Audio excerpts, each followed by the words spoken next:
the top 1% of the wealthiest people in America, we all think they're billionaires and trillionaires. They actually make $500K a year, 420, $500K a year, top 1%. And after taxes, then that's like 200, 250K.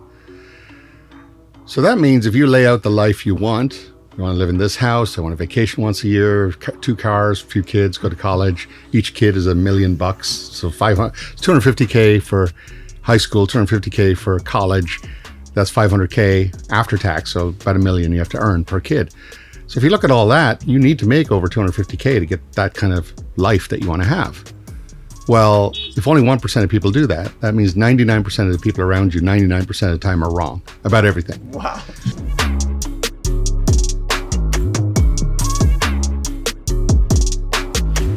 Ladies and gentlemen, welcome to the Money Mondays. This is a very, very special episode because I have a very, very dear friend here. He is one of the only humans on the planet that I actually reach out to when I have questions for advice about almost anything. If I want to learn about aliens, math, situations, what should I do with my life or business, I call Walter OBrien. He has a TV show for years called Scorpion. The main character in the show was called, you guessed it, Walter OBrien. He executive produced with Scooter Braun. He's done some amazing things in his life. He hacked NASA when he was a kid. I don't want to disservice the story that he's going to tell to give you the background on him. But please, ladies and gentlemen, give a warm round of applause to Mr. Walter OBrien. Thanks, Dan. So Walter, Nice to have me. on the Money Mondays, we talk about 3 topics. How do people make money? How do they invest money? How do they give it away to charity? However, I'm going to have some special questions for you because it's you. So if you can, start off with a couple-minute bio, give people the background, then we're going to dive right into questions. Sure. Congrats on the new show. Thank you. Background, farmer's son from Ireland. Didn't fit in at home or at school. Didn't know why. Teachers complained I asked too many questions. Started learning to code when I was 9, self-taught. By 13, hacked into NASA, stole the space shuttle blueprints, got busted by the NSA via Interpol, did a deal with them, started working with the government. Since then, had my IQ tested. It was 197, which would be the 5th highest in the world. Einstein was 160 for reference. So I opened the company by hiring other geniuses from the Gifted Children Society and other groups, and then thought that would be a good idea to have a company full of geniuses. Quickly learned that was a mistake.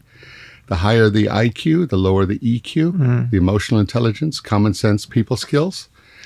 So we went out and hired single moms, elementary school teachers, and psychologists who scored higher on EQ tests and taught them how to babysit the geniuses and customers. And we called them super nannies. And that balanced out our think tank. And from that day to this, we've been, for the first 20 years, solving technical problems. My degrees are artificial intelligence and computer science. And then in the last decade and a half, we've solved any problems because we found that taking that disciplined engineering, scientific research approach to everything from people's divorces to disgruntled employees, legal cases, materials research, whatever people needed. By taking that structured approach to planning and figuring it out, we came up with kind of an overall master model for solving any problems. Removing assumptions from it, taking emotions out of the equation, and then having backup plans, removing single points of failure, and we can end up securing businesses and lives in much more secure ways than they used to be. What's the website name for that? ConciergeUp.com. Got it. Okay. So before we get into the money questions like I normally do on this show, I got to ask you, there's something you mentioned to me a year ago that's been burned into my brain about automated vehicles. If Elon Musk or some other business owners or big car dealers, like if they actually make automated vehicles at scale, what happens to our economy? What happens to like car washes and parking lots and insurance and windshield repair and all the things that go on with cars? You said it to me and now it's just like, it's mind-blowing. So if you could explain what happens if driverless cars becomes a big thing. Right. Well, there's a bit of a ripple effect. So our cars are parked or unused 97% of the time, which is why companies like Uber can thrive on the inefficiencies of both the taxi market and the fact that we don't use our cars most of the time. So it's very inefficient for taking up space, environment, plus parking. So then, since we have self-driving cars now, Tesla can drive from Santa Monica to New York. It just has to get more certified and approved to be allowed to do that, which is an interesting process because people will complain about the one Tesla that crashed, Right. or the two Teslas that crashed, and completely ignore the humans that crash 4,400 per day. So it doesn't have to be perfect. It just has to be better than human, which I believe it is now. So imagine then if Uber owns all their own cars and they're partnered with Volvo, which is owned by the Chinese, to do exactly that. And those cars all drive themselves around. Well, Uber has your credit card. It knows your address. It knows if two people are meeting for lunch, who's friends, because they Ubered both of you to the same place at the same time regularly. So they have all your data, which means that they will become free because if they don't have to pay a driver and the cars are electric, then they might as well just put a big screen with Netflix in the back and just advertise the hell out of their captive audience.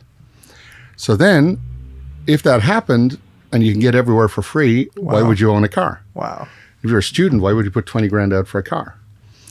So if the cars go away and they're all self-driving by Uber, then Uber will charge them up, maintain them, take care of them like the metro buses. So then you don't need car washes, gas stations, windshield repair, tire centers, brake centers, Pep Boys. Oh my gosh. And you also don't need valets or parking lots because you never park in Uber. They'll just keep circling, especially if they're self-driving. That affects commercial real estate because half of that in any major city is zoned for parking. Right. So that parking land then, after it crashes the commercial real estate rarity, can then be used for cheap prefab housing and apartments. Because when people are doing Zoom calls and playing virtual tennis and plugged into their Oculus Rift, then they don't need a large mansion or house. And I'll go into these stats later, but less people are getting married, less people are having kids, less people are interested in showing off to their neighbors, less people are interested in that classic American dream. They prefer to be nomads, own nothing, and move around easily.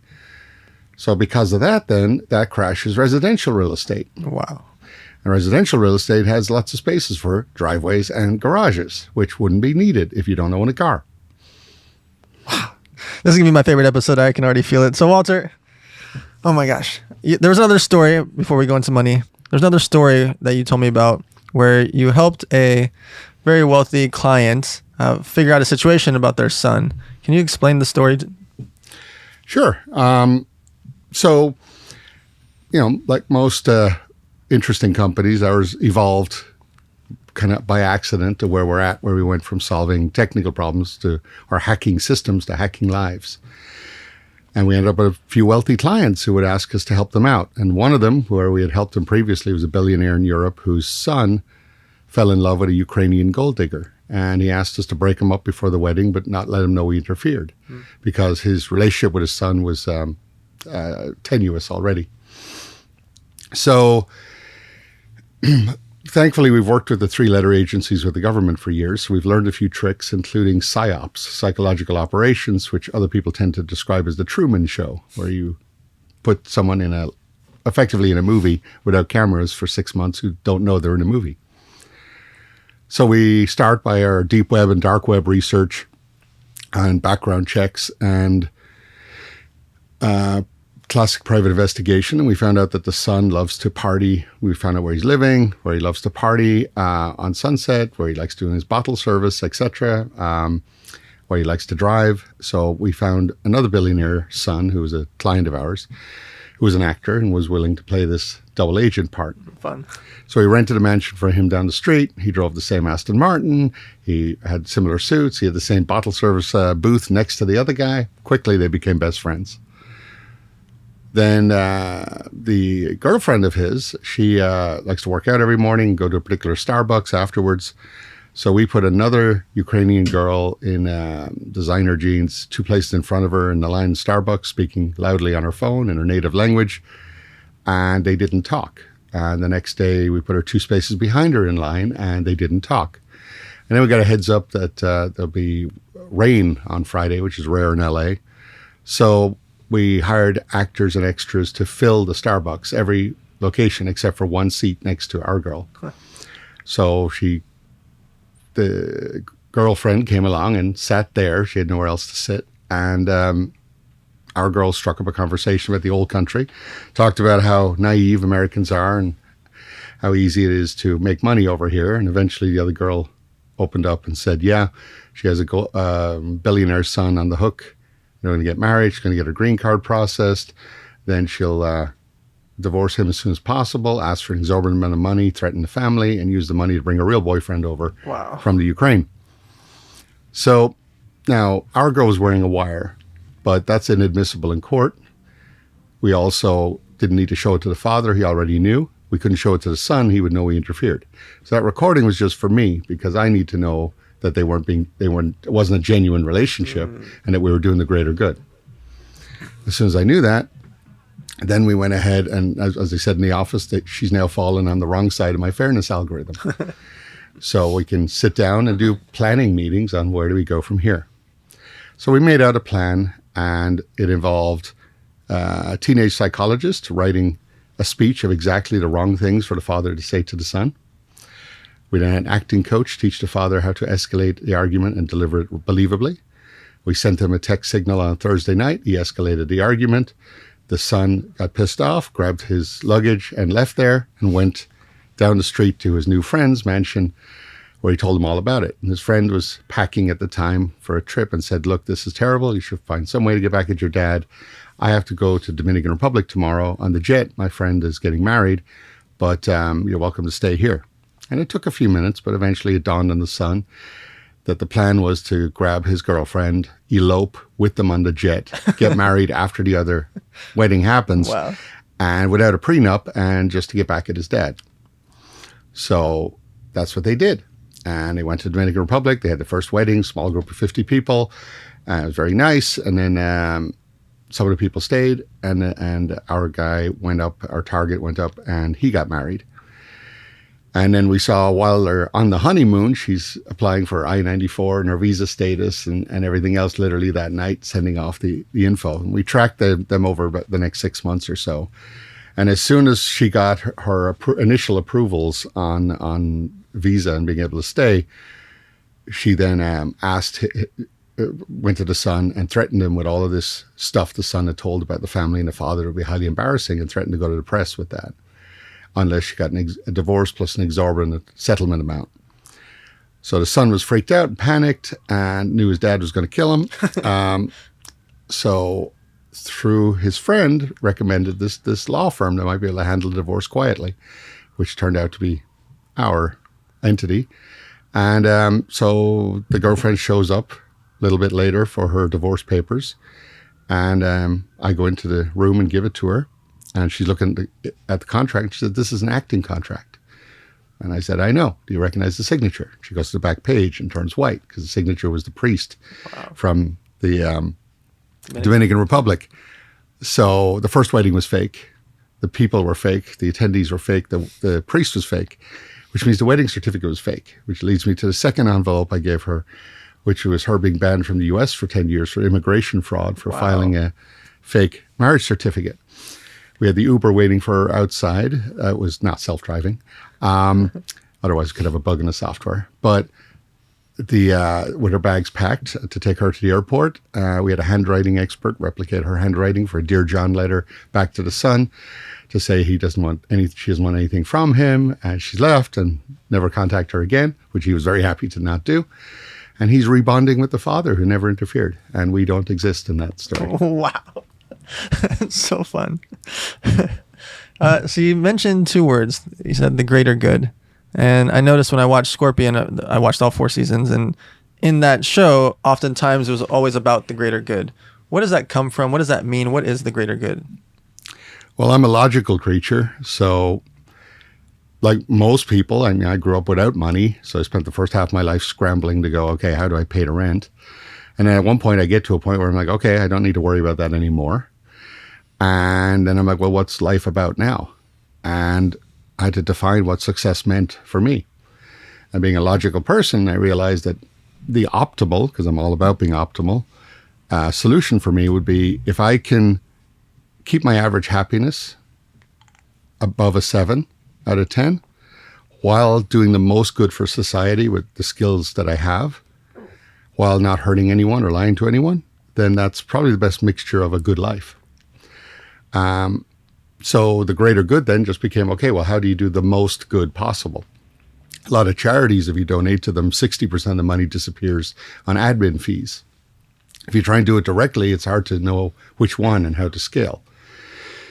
Then I started going down that rabbit hole. I realized that, well, if I help the people who can help the most people, so if I pick smart kids, for example, who have high IQ but don't know they're missing EQ, or the parents literally can't afford to give them a laptop or internet, or they're brilliant but they can't afford to go to college, those are the people I should help. And those people could turn around and be the next Elon Musk or cure cancer or something else. So that's where I started investing in IQ. And same as I'd done in my own company, I treat it like a precious commodity. While everyone's fighting over gold and silver, I realized that while we're ridiculing and making fun of geeks, if I can grab high IQ enthusiasts and bring them all together in one company, sooner or later, as stuff gets serious with the economy and otherwise, people will need that. And so then doing the greater good is always a careful calculation from there. And it's never as obvious as you think. I used to think saving lives was doing the greater good, but not necessarily if it's causing overpopulation. Interesting. So I remember your technology actually helped with the Boston bomber case, and that's part of your saving lives. And you've done that a lot of situations you can't even talk about, but that one you were actually able to explain. What was the technology like? How did the Boston bomber situation work? So yeah, if you were asking about metrics on doing good earlier, that was what you were prompting. It was 44 kids brought home from sex trafficking, over 4,000 put through college, and 29 terrorist attacks avoided, and about 500,000 lives saved, and so on. I got the Humanitarian Lifetime Achievement Award, which was a nice recognition that I'd done more good to save more people in half the age. I got it by 40. In terms of Boston bombing, so the first step in facial recognition technology is finding people's heads. So I used just that piece to look at the 4,000 hours of footage we had from the bombing, eliminate all the footage where nothing interesting was going on, because it was all different formats and timestamps. And then by putting a red dot on everyone's head and doing motion flow analysis, which tracks that red dot from frame to frame, if you're in a typical situation and a bomb goes off, everyone goes down at the same time. Yeah. Everyone comes up slowly at the same time, and everyone then exits whatever way they came in. And so all the red dots will be kind of in a V shape out the same door. So if someone didn't go down, didn't act surprised, started wandering slowly at a different speed in a different direction, then that's non-herd behavior. Mm-hmm. And that's how they identify the Boston bombers. Wow. That's really good. Okay, we can finally talk about the money. Sorry, I had to get those things out of the way from a personal perspective, and I hope you guys enjoyed some of those stories. All right, how to make money. How does either Walter O'Brien or Scorpion or Concierge Up just talk about some of the ways that, or the business or executive producing one of the biggest TV shows ever, like how does Walter make money, and how can some of the people out there, what are some things that you think that they could make money doing? Well, if we start at the high level principles, there's 3 priorities in life that I recommend to people. Priority 1 is don't go backwards, don't get worse. So whatever you've got, keep it, protect it, back up your laptop, keep your relationships and so on, and value your friendships. Because there's no point in earning more stuff if you can lose everything you already have. So dotting your I's, crossing your T's, having really insurance, etc. Step 1, don't get worse, your health, etc. Step 2 then is proactively seek and motivate validated sources of wisdom. I choose my words carefully. So proactive means you got to get off your ass to do it. Go out and look for who knows more than you in the areas you're interested in learning in. And you validated that they know what they're talking about and they've done better than you in that area. Because they say never take advice from anyone you wouldn't swap lives with. And then motivate them to help you. You know, Dan, you're one of the busiest guys I know, Dan. I'm pretty busy and other folks are busy. Everyone's wanting stuff from us. No one's offering stuff to us. So if someone gets off their butt and goes, okay, I've studied what you do. I know what you do for your business. I thought this connect might be useful. And someone makes a few offers, they stand out from everybody else. And then you have reciprocation guilt where you're like, wow, I owe that guy something. I got to think of something for that person. And then you start a quality relationship. Step 3 then, make money from at least 3 different sources of income in unrelated industries. With as little effort as possible so you're preserving your time and your flexibility.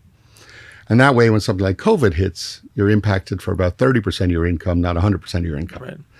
So if you start at that high level principle, I could tell people how I make money. I invented 177 different intellectual properties and software. I've done military, Fortune 1000, and high net worth individuals for years.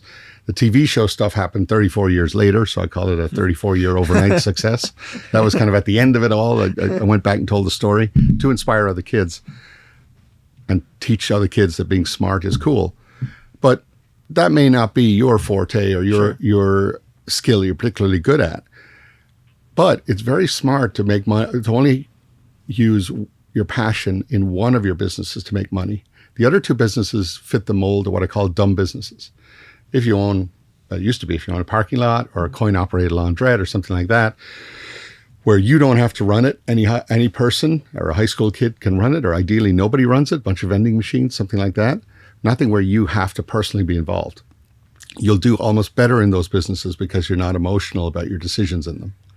And then one can be your passion business that you might get lucky and make money, you might not. So one or two dumb businesses, one regular business.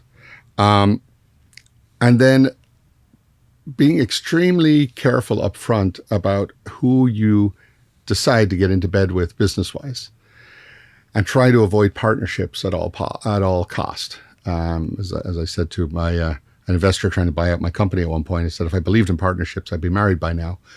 And he was on his fourth divorce and smiled and thought I had a good point. So, partnerships are tough just because it's extremely rare. Like a marriage, it's extremely rare when it works out and both people are actually pulling their weight and both people actually feel like they contributed 50-50. 75% of people believe they're above average in most things, in looks and their thoughts and so on. And by definition, that can't be the case. So you put two of them together, they both think they did 75% of the work. Right. So it's not a good recipe. So those are some of the basic principles. Other things on investing, keep in mind the government, you have savings, but the government has debt. So it's in their interest to keep inflation going. Try to avoid delusion. I ask people, what's reality? When is something real to them? And a lot of adults are pretty shocked that they can't define it. They never thought about they like anything I can touch. And I'm like, do the pyramids exist? Like, you've never been to Egypt. You're like, well, yeah, it does, because everybody says so. So does Santa Claus exist? Well, no, we know that's fake. So I go with the scientific definition. Again, cognitive bias, because I'm a scientist, but anything I can do 32 times in a row, on demand, under observation. If I knock a glass of water off the table 32 times, it always smashes on the floor. Anytime you ask me to, anywhere you ask me to, with anyone watching, and I say that's gravity, then that's a pretty consistent demonstration. Which means the odds of it not working 33 times is very low. So it's beyond reasonable doubt. So anything that meets that is real to me, is concrete. I can now depend on that as part of the Lego bricks of my life. Anything that doesn't meet that, whether it's you and Casey asking about aliens or anything else, I'm not saying it doesn't exist. I'm saying it's unreliable. And I don't want to build my life on unreliable stuff that may or may not work if I pray hard enough or rub a lucky rabbit's foot. So I try to build my life on reliable people and reliable things. And that makes me reliable when other people come to me then for help. So speaking of Casey, at our wedding, you said that you hope that we're a mathematical anomaly. Explain why you think that weddings or marriage is a mathematical anomaly.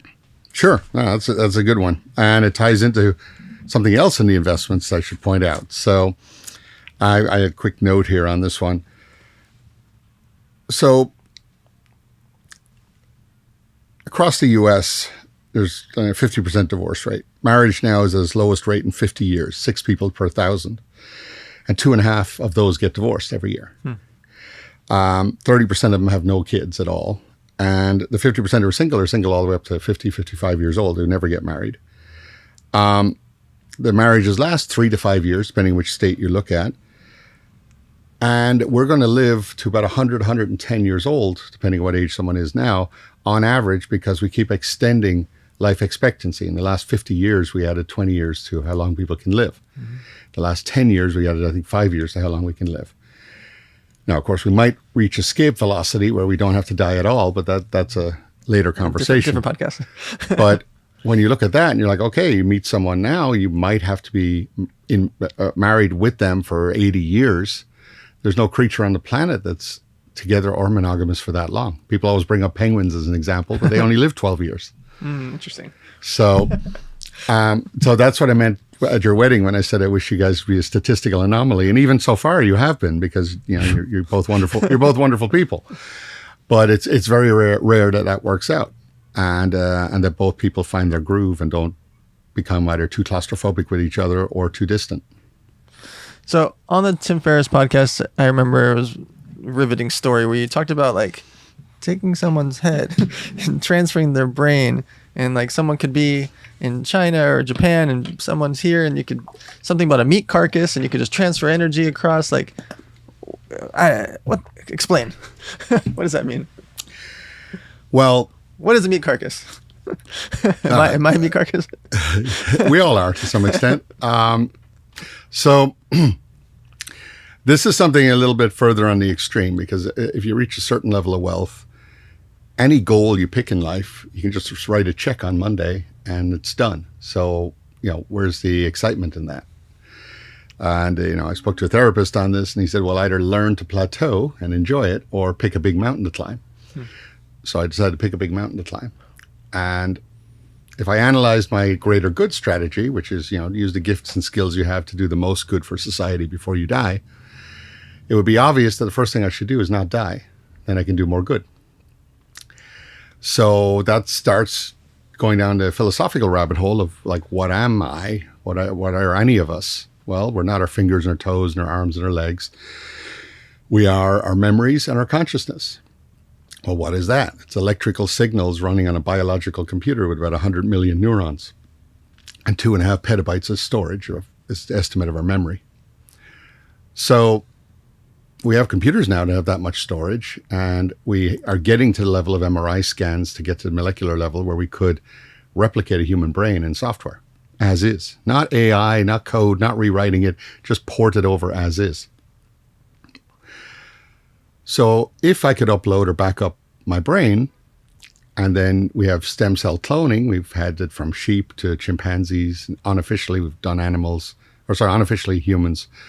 But let's say we stem cell clone you and then adjust your telomere level, which is usually used to slow down aging. But if we sped it up, we could grow you a 20-year-old twin brother in 4 years in embryonic state. And if we could download your brain into that person, then effectively you're 20 again. If we do that every time we turn 30, then that's immortality. You're not going to die. And even if you get hit by a bus tomorrow, we take your backup from last night, your stem cell brother from the closet, and all you lost is breakfast. So now if you take that brain file, let's say you call Hertz Rent-A-Body in New York, and you rent the George Clooney special or the Angelina Jolie, depending on the mood you're in, and email your brain file to New York, you can now wake up in New York and use that meat vehicle to get around. Just like now when you fly, you rent a car. You don't bring your car with you. Your body's the car, you're the driver. Or what I like to say is your body is the iPhone and you're the software. Every couple of years we throw away our phone and buy a new one, sync it up with the cloud, and now the phone's back. Same with us.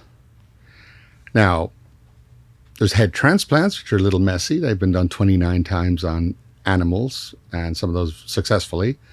And first human corpse a couple of Christmases ago. And we're getting better and closer at doing that. And the tricky part is just refusing the spine. But it does grow back over 3 nanometers if it's put in traction. And we have a 1 nanometer laser. So it's cutting it close, but it's possible. We have 10,000 volunteers waiting to do this who have ALS, MS, HIV, and other incurable diseases, spina bifida, etc. Why cure a disease if you can throw it away with the old body? Wow. Now, let's say we're all in a virtual world where we upload and we don't come back to a meat vehicle. So we're kind of in a metaverse, but one that works, that's high res. Well, if we all had our own version of the planet, there's lots of things we could do. If you had traumatic memories, you can delete them and edit them out. If you copy your brain file and delete your memories, is that your son? If I upload you once and download you 5 times, 10 minutes later, which one's the real you? And if we think about all the wars in history other than the current one, they've all been religion-based. And you're less worried about God if you're not going to meet him. Wow. So fascinating. Okay, so we talked a little bit about making money. Let's talk about investing money. And the way you like to actually talk about it is more like about protecting money, right? More than investing, like to protect money. Explain your thoughts about investing and protecting money. Sure. Well, for our clients, once they come to us with their initial problem, when we solve that, We like to protect our clients, the good ones, and say, okay, well, let's do what we call SPOF hunting, which is SPOF is an engineering term for single point of failure. So what one thing could go down? Like if you took the San Francisco Bridge and let's say one of those bolts snapped on one of those cables and it caused a ripple effect of all the other bolts to snap and the whole bridge to fall down. That's a single point of failure. Or if the computer crashed in a Boeing 747 and therefore it couldn't be flown and it couldn't land, that's a single point of failure. So we eliminate those from someone's life. So whether it's one divorce, they run a big company and they have one tech guy who has all the passwords and all the data and everything else, something happens to that person or that person just gets pissed off, that's their single point of failure. So because we're so used to dealing with that after the fact, we've tried to get up front with it and we can look at your life and identify, here's all the places that could bite you in the ass on Monday.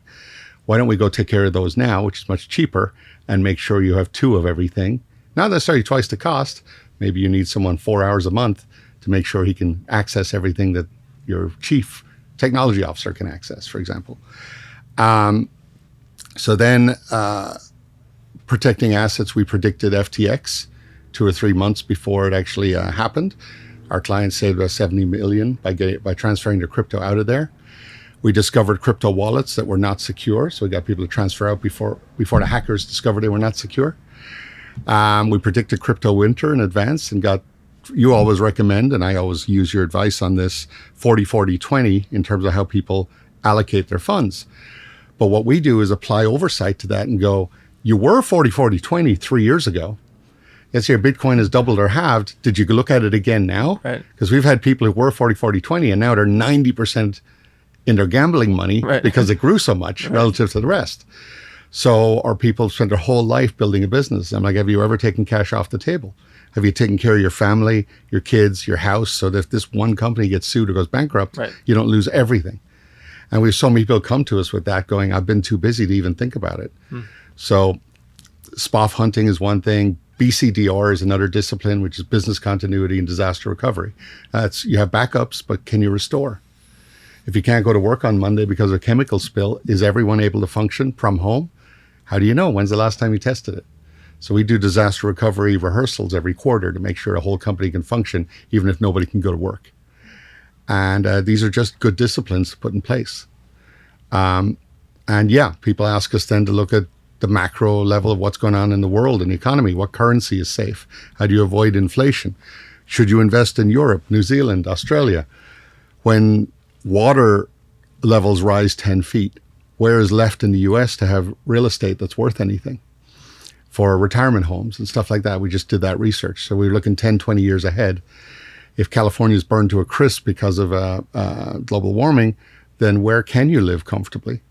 And if the FAA shut down the airlines, if you have a seaplane with extra fuel tanks that has the ability to land on a lake and you're within a mile of the lake for your summer home, then effectively you can avoid the ganglands that the cities will turn into, get off somewhere where you have a bulletproof vehicle, 2 months food supply, and a seaplane to get in and out, and your family will be relatively much more comfortable than any other family that didn't plan ahead.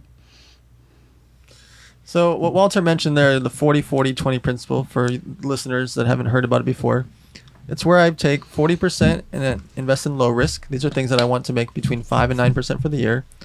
40% medium risk. This is what most people like, where you're hoping to make between 10 and 30% a year. These are things like real estate, the stock market, cash flowing businesses. And then 20% high risk. This is what I call the shot at glory. You're hoping for something big to happen. 2x, 3x, 10x, 20x, something big happens. This is cryptocurrency, NFTs, and especially angel investing. And you're hoping that the medium risk and the low risk will cover the high risk, that 20% that you can adjust it. You can change the percentages based on the type of investor that you are. But ultimately, this is what I've done for many, many years is low risk, medium risk, and high risk. And so for those of you that are listening, consider for yourself, if you had 10 grand saved up or 100 grand saved up or whatever the number that is, thinking about taking 40% of that for low risk, 40% for medium risk, 20% for high risk. Walter, what are your thoughts about the 40-40-20 principle and how people can think about it for their own lives? Well, I've managed funds, as you know, that went from 500 million to 1.9 trillion for 7 years. We moved 8.5 billion a day, and we would lose $1 million a minute if the systems went offline, which is why I was involved. That was my finishing school after college.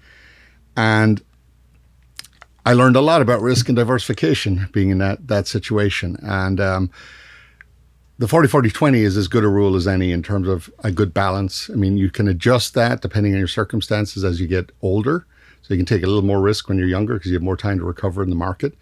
But as you get closer to retirement, you might be cashing that money out in 5 years. You don't want it to be in a down cycle where you have to wait 10 years to get it out. Generally, I think what people don't understand is if you look at income in the US statistically, the top 1% of the wealthiest people in America, we all think they're billionaires and trillionaires. They actually make $500K a year, 420, $500K a year, top 1%. And after taxes, then that's like 200, 250K. So that means if you lay out the life you want to live in this house, I want a vacation once a year, 2 cars, a few kids, go to college. Each kid is $1 million. So 250K for high school, 250K for college. That's 500K after tax. So about $1 million you have to earn per kid. So if you look at all that, you need to make over 250K to get that kind of life that you want to have. Well, if only 1% of people do that, that means 99% of the people around you, 99% of the time are wrong about everything. Wow. Everything on Instagram, everything they post, all the well-wishing, be yourself, don't judge, there's no right or wrong, follow your gut feeling, go with the flow, the universe will take care of you, et cetera, is all categorically wrong. Now, if you take emotion out of it, and then you look at investments factually where you do proportional due diligence. Someone might spend 20 years of their life earning 100K to invest. And they'll spend 2 hours doing due diligence on where they invest it. Right. And then you wonder why they lost it. For example, I looked into cemeteries, funeral services, air conditioning, rehab companies, rubber manufacturers. Now, that's very non-sexy stuff to invest in. But that's the very reason why, because I don't have any competition. No one else is looking into that stuff. The people who collect our garbage, the waste disposal company collects our garbage, makes $20 billion a year. We're not going to have less garbage anytime soon. For sure. In recovering from a pandemic plus a recession and people being depressed means there's no reason why we should have less funerals. Now, if I base that on zip codes in Jewish communities, then I don't have to worry about cremation, bypassing the cemetery land rights or land values. Then, for example, a good way of looking at things, you look at something like Tesla, and you're like, well, there's potentially a good investment, or not, depending on what the CEO does that day.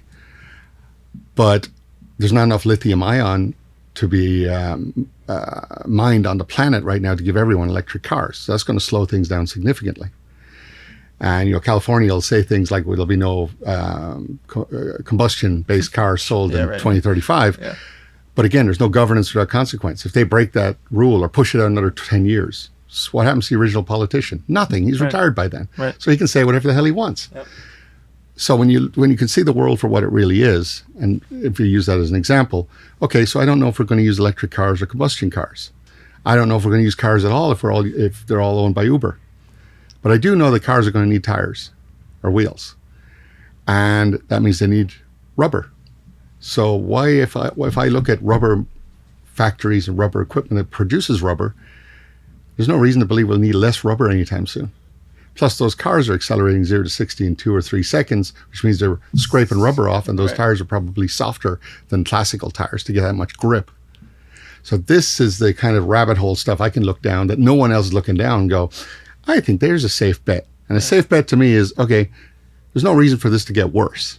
It may not skyrocket 4,000%, but it shouldn't get worse. Right. And if everything else gets worse and it doesn't, then relatively I did well. I might be up 30 to 60%. All right, Walter, last question. Obviously, I'm going to have to bring you back to do a whole nother episode. Last question is on philanthropy. So I always ask, how do you make money? How do you invest money? How do you give it away to charity? What are your thoughts about philanthropy in general, and how can people be more efficient at it?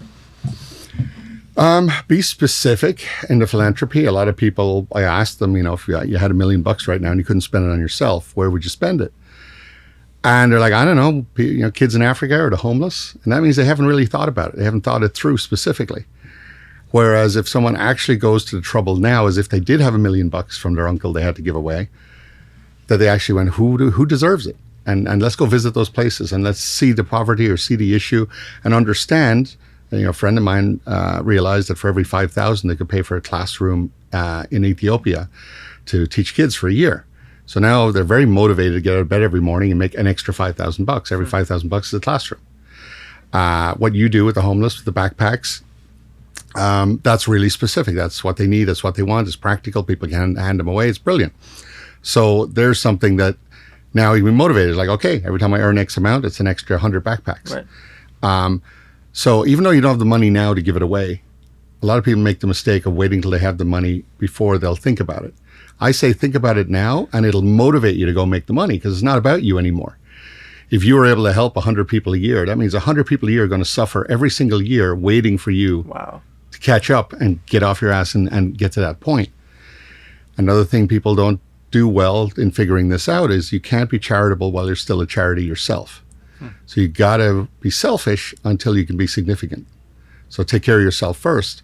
And that means do the math on it. So if you're 30 years old and you can live on 10 grand a month, that's 120 grand a year. Plus, let's say 4% inflation on average. Between now and you might live to 110. Do the math on that. What's that? 33 million after taxes. So until you make 50, you're homeless, unless you get ahead of that curve. You'll be working at Denny's when you're 70. So that's called your lifetime runway. How much money does it cost between now and the day, your last day on the planet, to feed yourself? Just do the math on that. Until you hit that number, you are the charity. Wow. People run to real estate as an assumed investment. Well, let's say real estate, someone's land is, let's say, $500,000, and their house cost to build it is $500,000. So it's $1 million home. But then we sell it for $3 million. But where did that extra $2 million come from? It comes from assumptions. Assumptions that location. Well, that doesn't matter if we're all on Zoom calls. We assume that people want to somewhere close they can commute to for shops and infrastructure.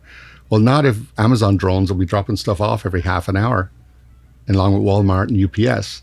Then we don't need to do that much for shopping. They're like, well, we don't want to go a long distance. Not if you're asleep in the back of a self-driving Uber for free, you won't care. Right.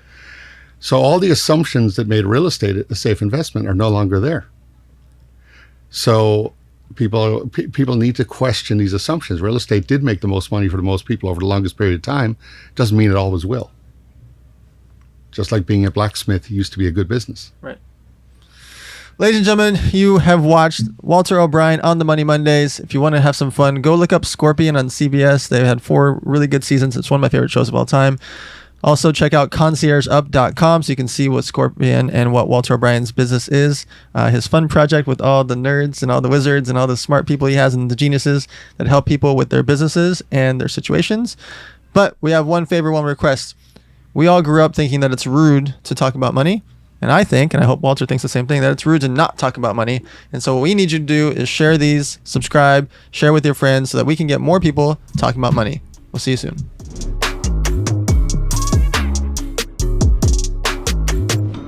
Ladies and gentlemen, welcome to the Money Mondays. Well, I'm really excited about this guest. He's like, how do I say this? All the real estate guys that I work with look up to him to ask him questions and advice. And whenever I have anything to do real estate related or investing related, he's literally the first one I call or ask if I can just show up and come over and we start whiteboarding together. And so for me, this is on a personal level. I'm just going to ask him questions that I want to know about, and it's going to be beneficial to you because if I want to know about it, hopefully you want to know about it. So the concept for the Money Mondays, as always, is we skip all the emotional stuff. We skip all the long backstory so we can get straight to the money. So Kent Clothier, please give us your 60-second bio so we can get straight to the money. 60-second bio. I am, like you said, I'm in the real estate space. My family and I own a company called REI Nation. We flip anywhere from 800 to 1,000 properties a year in 11 different markets. Manage about 8,000 single-family homes right now, and own several different funds, several $100 million in commercial assets, et cetera, and lending. I mean, if it's real estate related, I'm in it at this point. So very fortunate. You just say it so casually, like 8,000 single family homes and hundreds of millions in commercial real estate. Like, how did this all come to be? Have you always done real estate or was there something past? I've been in real estate for the last 20 plus years. I think I'm in my 22nd year, 23rd year. Before that, when I was a kid, I was 17, I started an arbitrage business in the grocery industry. My dad was in the grocery industry. And so where we were just buying and selling truckloads of groceries, kind of trading on different pricing. And before I knew it, that little business turned into a $50 million company by the time I was 23, $800 million by the time I was 27. And 1.8 billion by the time I was 30. So no, I haven't always been in groceries, but I've always been in business. So this is a money question. So when you say arbitraging, what does that mean? So you buy like lettuce for 20 cents and sell it for 24 cents? Is that what you mean? What's cool about groceries is you have a static product. In other words, if anybody that's listening or watching, if you look down at any item in your grocery store or sitting on your desk, there's a universal product code, that UPC, that barcode. And what that is that tells the entire world that this product is that same product everywhere. Now, what's different is the manufacturer actually sells it for a different price everywhere in the world, and they do that to gain market share, to move markets, right? So, a can of Red Bull or a case of Red Bull in Miami might be selling for $40, but the manufacturer might sell the exact same item in Seattle for $140. Whoa. And so, a guy like me, this is pre-internet, what we would do is we would come into where it was being sold at a discount, and we would say, hey, we'll pay you $45, put it on a truck, thousands of cases, ship it to Seattle, and say, listen, you're paying $140 from the manufacturer all day. How about we sell it to you for $120? Right. And they have to Everybody have it on the wins, floor, of course. right? And everybody's winning. I love it. All right. So let's dive into real estate. So on the Money Mondays, there was only 3 topics. How do you make money? How do you invest money? And how do you give it away to charity? So let's start with the first topic. How does Ken Clothier make money? At this point, we have an active real estate business, as I just said. So we are actively buying and selling properties every single day, hundreds of times a month.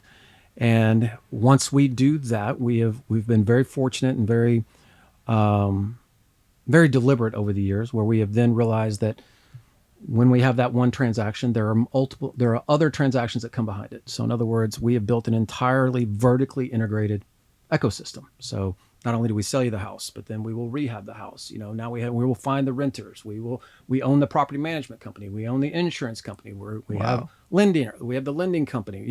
And so that is a very strategic way that from an active standpoint, how we make money. Equally, we have several funds that are actively out there buying commercial properties, RV parks, self-storage, multifamily, that we're then adding value to those properties, putting renters in place. It's a totally separate business, by the way, different operations teams, and then ultimately flipping those properties with investors. And then equally, a very successful education and coaching and mastermind company that coaches tens of thousands of people every year, shows them how to do anything in real estate.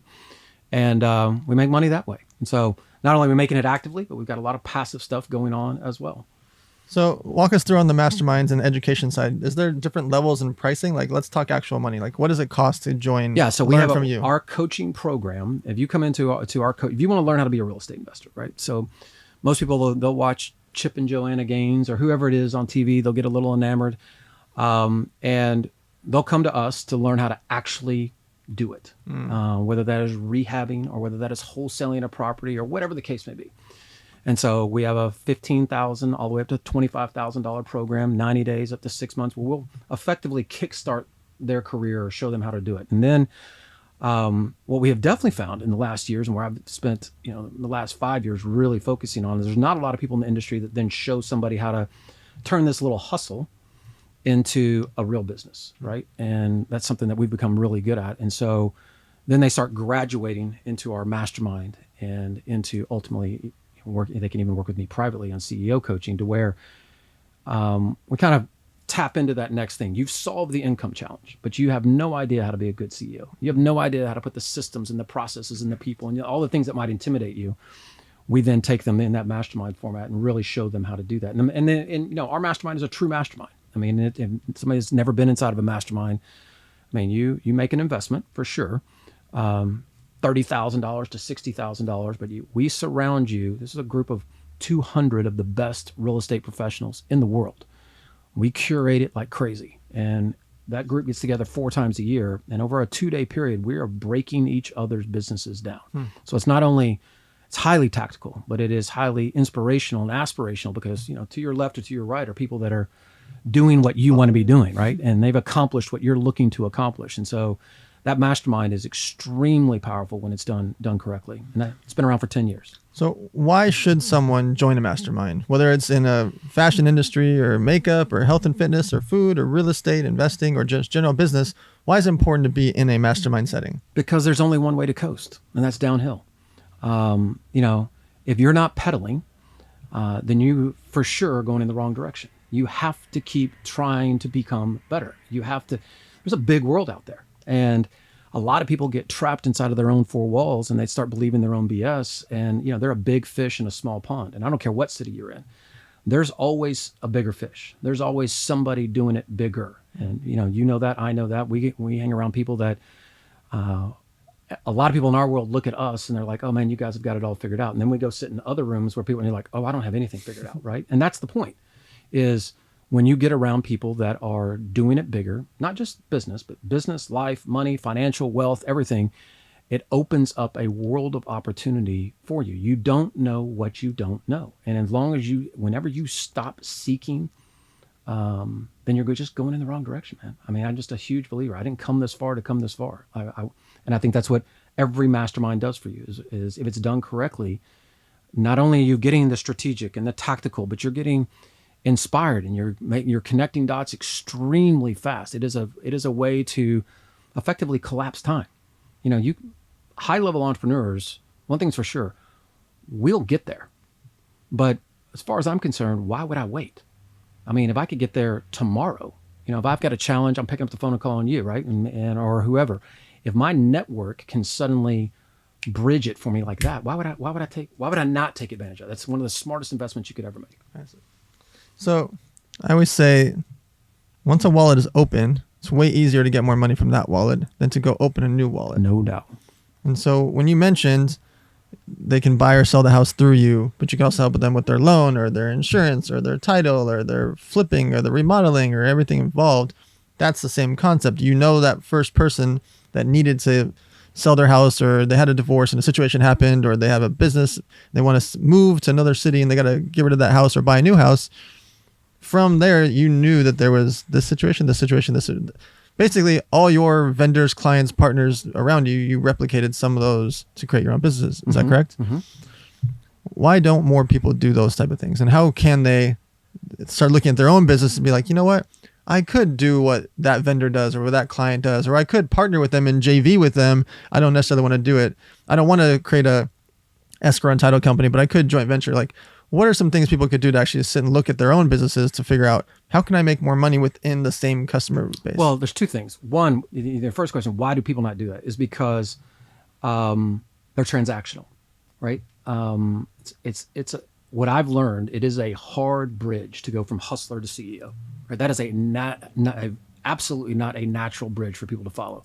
In fact, I would argue that the hustler is in direct conflict with the CEO, because if you're transactional, you have been rewarded. All the accolades, everything the money, everything has come from that dopamine hit, has come from that transaction, right? So you're a fiend. You're a deal junkie. You're constantly looking for the next thing.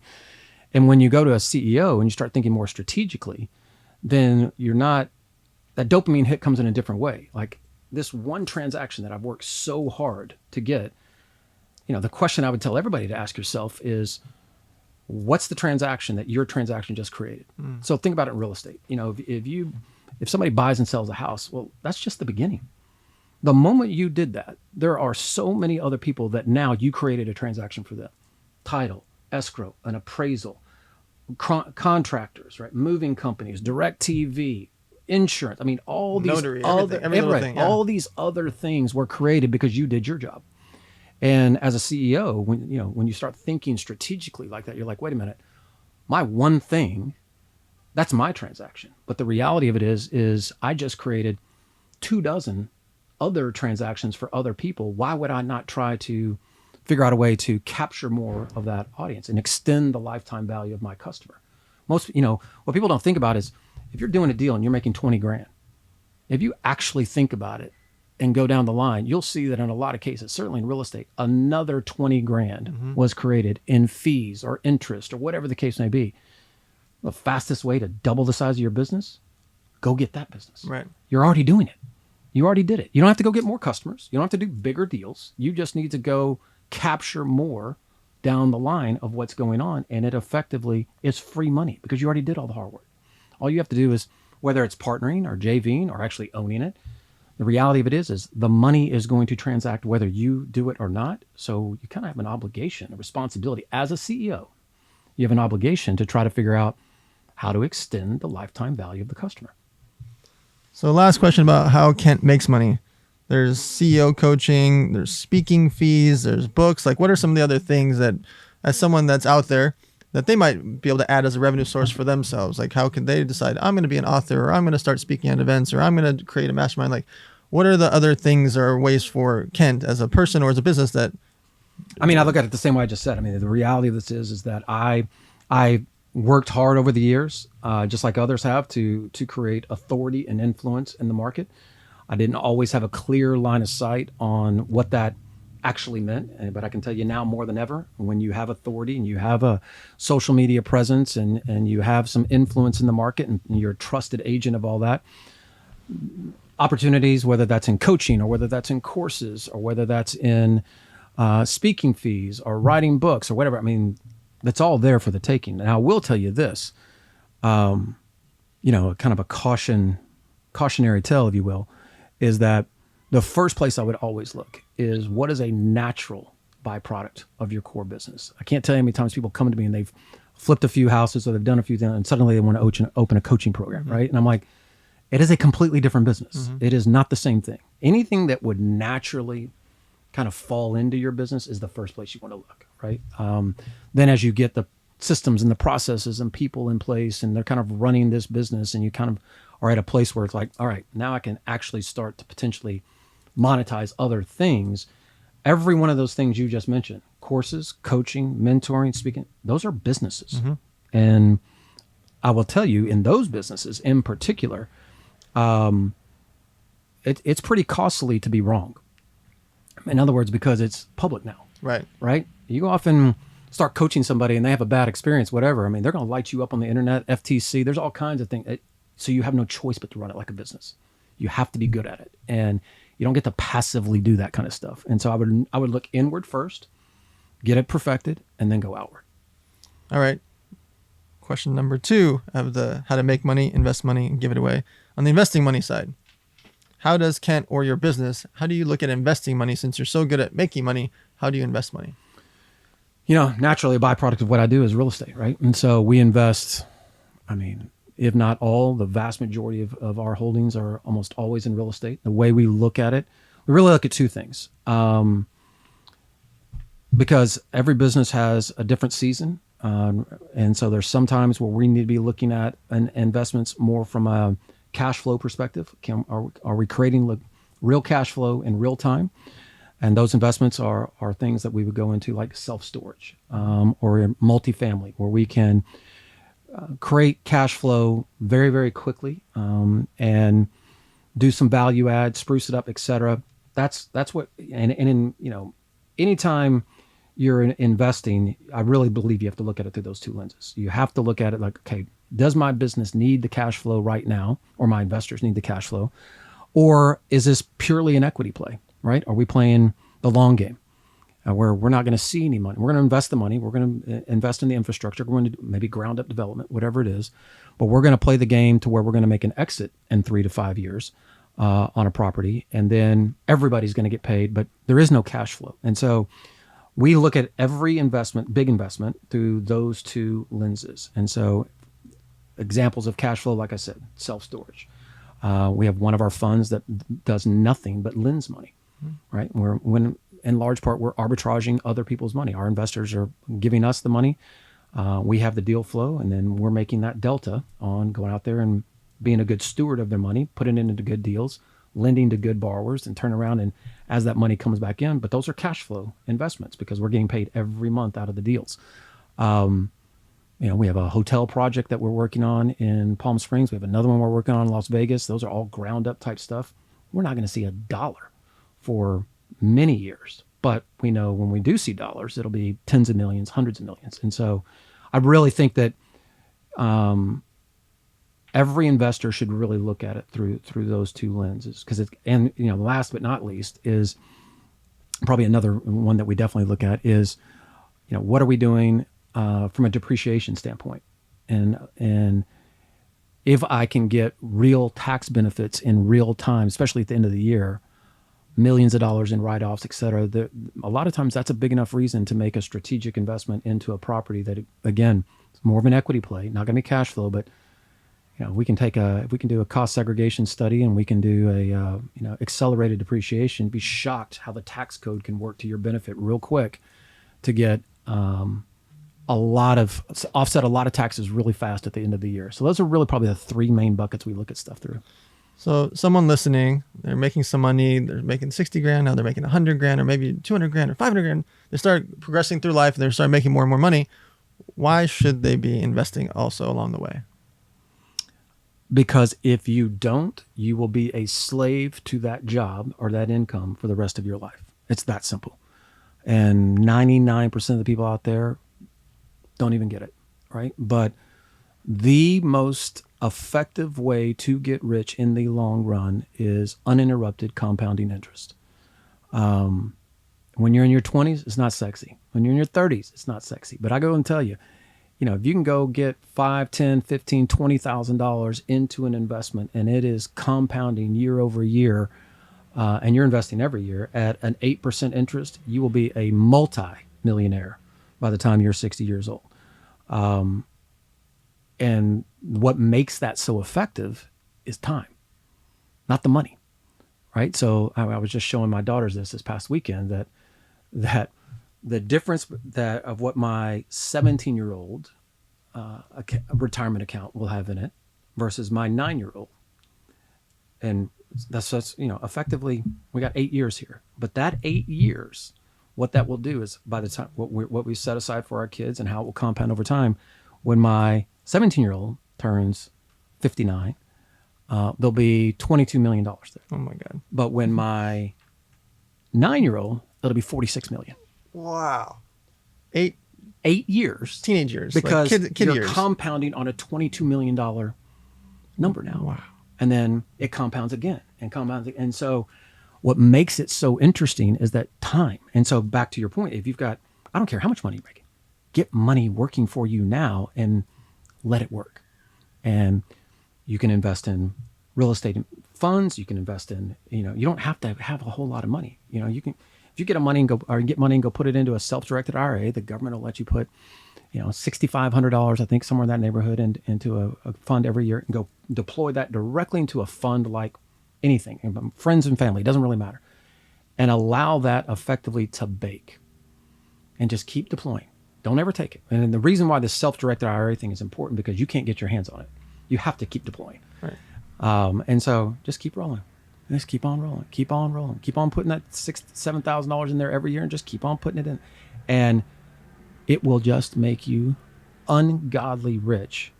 But we live in a world. I mean, we live in the social media world. Everybody's got an attention span of 15 seconds. Everybody wants instant gratification. Everybody wants to be able to post the watches and all that kind of stuff. I mean, that's income, baby. That's not wealth. If you want to get wealthy, get into real estate and do it now and allow that money to bake. And I don't care how much money it is, 10, 20, 30, 40, get you to a place where you can actually get it moving. So the tattoo you have, the time is now. Can you tell me why?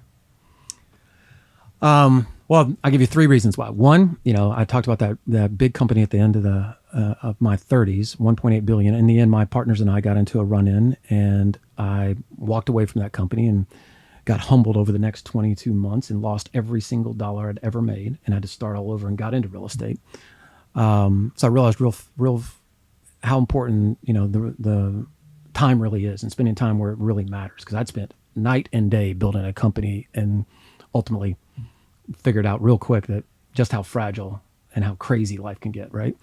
Then I held, a few years later, I was holding my mentor's hand, tens of millions of dollars in the bank, had just retired. He was 60 years old, my uncle, holding his hand when he passed away, and said something very profound on a whiteboard to me, because he was all hooked up in a hospital bed, couldn't talk, but he said, "I just wish I had more time." And when he said that and wrote that on the whiteboard and then passed away a few minutes later, wow. I knew he had $30 to $50 million in the bank. And I was like, wait a minute. He's got all this money, and it cannot buy him the one thing he actually wants, which is one more minute. Like, he would have given $50 million for one more minute. Wasn't going to happen. And so, and then I was, a few months after that, I happened to be on a plane that had to make a very, very, very scary emergency landing with my young daughter and wife on the plane, and plane filled with smoke, had to be diverted. We were told to brace for impact, all the crazy stuff you never want to hear on a plane. And so, those three experiences really kind of helped me to get a lot of clarity around what really matters. And it's about time, baby. I mean, we want it to all be about money. The reality was we want what the money gives us, which is time. Be able to control time, be able to do whatever you want, whenever you want, with whoever you want. Whether it's showing up for your kids' soccer games or going to cheerleading practice or traveling around in an RV and doing podcasts just because you can. That's what we want. We want to control time. And so, yeah, when I don't wear a fancy watch. I wear a little bracelet that says the time is now. I've got a tattoo that says the time is now. And funny thing is, every time I look at my wrist, it's always right. I mean, this is the moment. This is what you got. And so make the most of it. Set yourself up where you get to control time, and you'll be shocked at how good life gets.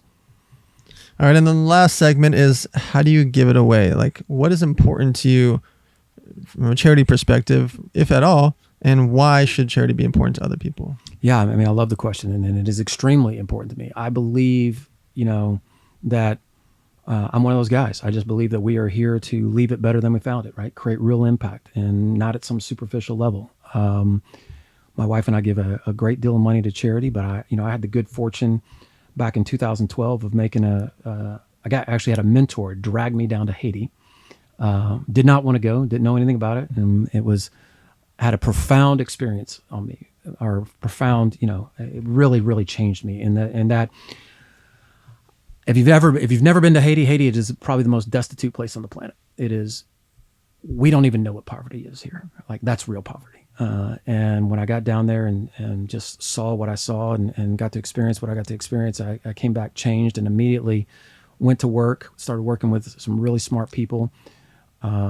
We have helped a lot of charities down there. One of the things I'm most proud of is we built an entire village down there, raised hundreds of thousands of dollars, and built a 60-family village in Haiti. That there are 60 families that have real shelter down there, not a blue tarp. We work a lot with charity water and providing wells all over the country. And then we have our own kind of cause here that is near and dear to my heart, that started about 14 years ago. Raising kids with money is hard. And so about 14 years ago, I started taking my kids at Christmas time to stores to pay off layaways anonymously. And we would go and look at all the outstanding layaways in Walmart and Sears and Toys R Us, and see all the ones that had kids' toys on it, and just write the check, swipe the card. We got it. Don't tell them we did it. Just go take care of it. And that's now grown.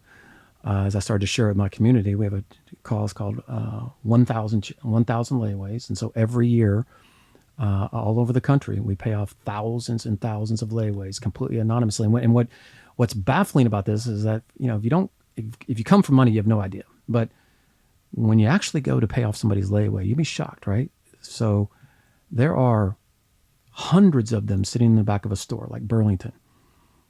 And these people have had these things on layaway, their kids' Christmas gifts, for several weeks. But on the 12th or 13th of the month, those stores have to cancel that layaway and put it all back on the shelf for the last Christmas rush. And so they're going to get a call. We literally go in there on the 12th. They're about to get a phone call that all the stuff they've been doing is about to go away. And you go look down at the receipt, and you're like, oh, they owe $12. They owe $50. They owe $67. You're like, this $60 is the difference between this child having Christmas and believing in Santa Claus or not. Right? Yeah. This is the difference between a parent getting to be a hero, a lot of times a single mother, or not. It's just baffling. And it's so easy to be cool.